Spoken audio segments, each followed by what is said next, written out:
Biden voted for Trump. I guarantee it.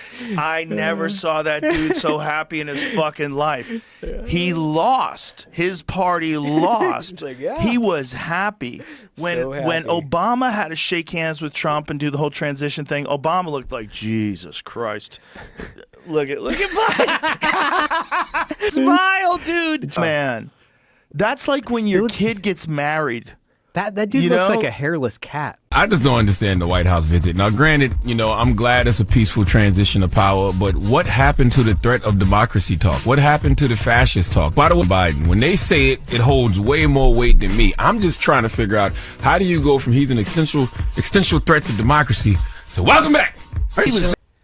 Seriously? Yes, I said it and I will repeat myself. If you take politics too close to you or start hating people because of it, this is how you will end up.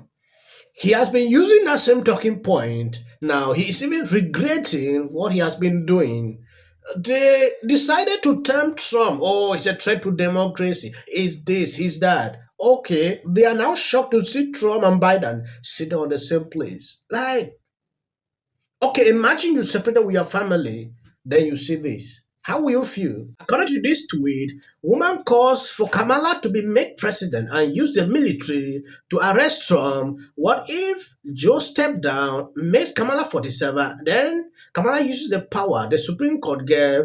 She should go in there with the military and get Trump. So hear me out. Hear me out, y'all.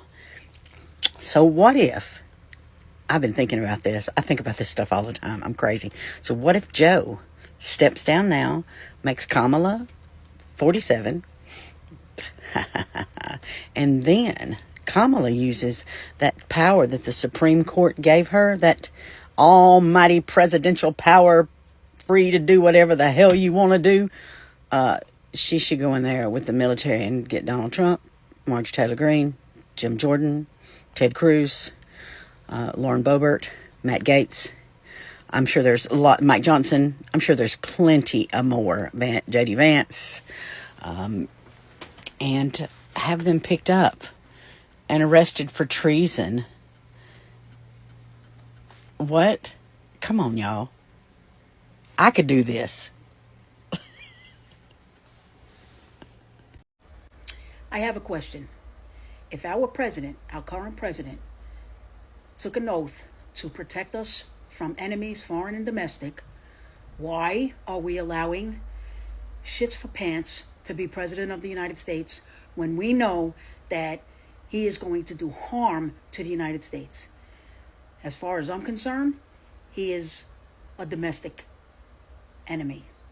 So why are we allowing him with our secrets and our confidential documents and all the power that he's going to have, knowing that he is going to screw this country? Why are we allowing him to become president? That's my question.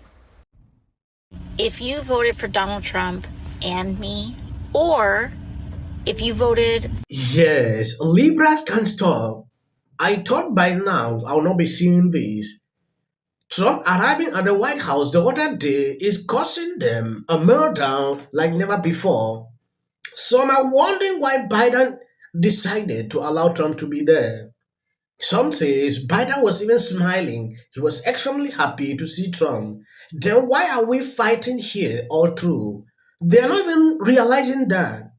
When you take a look at this one, still believe that Kamala can be president.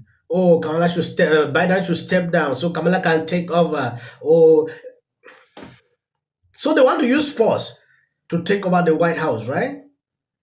The same thing they have been talking about in 2020. Oh, Trump wanted to take over power. Oh, Trump is they want to do that. What Libras accuse Republicans of doing in 2020 is even worse than what I thought. Some spewing conspiracies everywhere on social media pertaining to this election. I've seen it over and over. The surprising number of people who voted for Democrats down ballot and then checked off Donald Trump for president.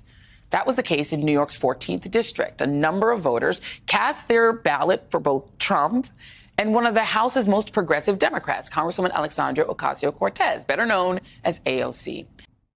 If you voted for Donald Trump and me, or if you voted for Donald Trump and voted Democratic down ballot, I would really love to hear from you. This is not a place of judgment. I'm not gonna like put your stuff on blast or anything like that or dunk on it. That's like genuinely not the intent here. I actually want to learn from you. I want to hear what you were thinking, and I just want to hear from you. Joining me now is the aforementioned Democratic Congresswoman Alexandria Ocasio-Cortez of New York. Okay, AOC, what'd they say? I mean, there's a lot of different things that we saw. I think there's a lot of people. First of all, it's important to note that Democrats, oftentimes when we lose elections, we think that we lost people to Trump. And that is true in circumstances, but they don't look enough at the fact that we also lost people to the couch. Mm-hmm. We have two people that we're running against. So a lot of people say, this is why I voted for you and Trump.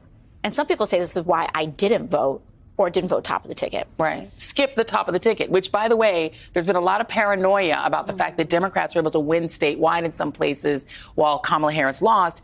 And I keep trying to tell people there are voters who go in and either just vote the top, Trump voters who will say, I just want Trump and don't care about Republicans, and the reverse, who say, I'm not voting top of the ticket, but I'll vote everybody else. Right. Yes, AIC is admitting this same AIC, when Trump had a rally in the Bronx, AIC was trashing him on social media. Oh, nobody will come out for you. Nobody will turn out. Nobody will vote for Trump.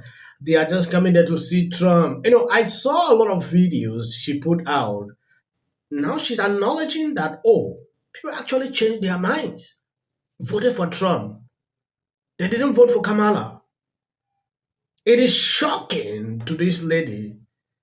And it will make her to adjust because along the way, they have been thinking like they have monopoly over people's brain. That is the sense these people usually think. They think they can do anyhow. They will just go there, convince few people, they cast a vote for them. But it is changing. Places where they never thought could go for Trump, they saw it. The reason you see them struggling to go back and observe. Something really interesting, guys. Kevin, let me start with you. So sure. Congresswoman Alexandria Ocasio-Cortez, very progressive New Yorker, she went on Instagram to ask people, looking at the polls and realizing, like, hey, there are hundreds, if not thousands, of people that voted for me in my district and also voted for Donald Trump. Why? But like she asked in a nice way to explain, and some of the response, she's posting the responses, some of them, quote, it's real simple, Trump and you care for the working class. Quote, I feel that you are both outsiders compared to the rest of D.C. and less establishment. Quote, I support you and did this. Felt like I didn't have much of a choice after Biden's administration. What do you think? Well, and some of those notes also struck a chord when it comes to authenticity, right? They talked about being authentic candidates for office. Personally, I don't. I think that a lot of voters really don't like fake people, and they're sick and tired of fake politicians. And so what I actually think is worse is saying something you don't believe. And so if during the entire time in campaign season, you're saying that you're down with trans people or like the LGBT community, and then you lose an election, and then the next day you say all that stuff was wrong. I actually think what people are more upset about is someone was doing something they didn't believe and just saying something. Like, if you actually weren't about that life, why did you campaign as though you were? Do you think Assad is our enemy? Assad is not the enemy of the United States because Syria cities were the resistance, the core of the resistance. What happened in 2024? You think of a major city in the United States, Donald Trump put up the best Republican performance for a Republican nominee for president in at least 20 years, if not the entire 21st century. We're talking about Chicago, Los Angeles, New York City, San Francisco. Across the map, Donald Trump put up historically strong numbers for Republican candidate, for president, in places that, truthfully, if you had asked me 8 years ago, I would have never thought possible. Look at a map of New York City.